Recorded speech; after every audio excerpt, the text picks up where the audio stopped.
Here we have a 1950s Imperial Good Companion 4, and I'm noticing some issues with the spools. Well, for starters, it's got this kind of wiggle to it, which I really don't like.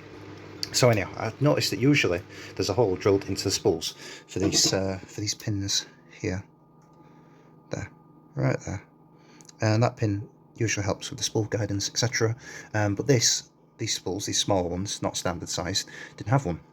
So I drilled one on the side with the pins sticking out, and that unfortunately didn't entirely solve it, but there is more clearance underneath, but it still wiggles. A drilled hole helped with that little guidance pin underneath, but as you can see there's still a little bit too much play for my liking. I don't know if that's supposed to be there, but that wasn't good enough for me, so I tried drilling the opposite side where there are no pins sticking out. There's more of a lip on the opposite side of these, I guess, smaller spools, so I drilled pretty much close to the lip in comparison to the other side, where, as you can see, there are sort of two little prongs that stick out, and that did solve the clearance problem. There's no wiggle to it, but it sort of touches the frame. There is no wiggle to the spool now in comparison to the other side, but it does touch a bit closer to the metal. I don't know if it would still move or feed the ribbon through as it should, but I think I prefer this approach.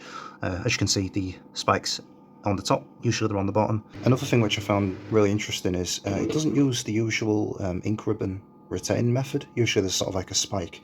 With this, it has sort of like a hinged hook. Very different, but something to bear in mind. By drilling that spool hole for the pin underneath, it solves the wiggling issue.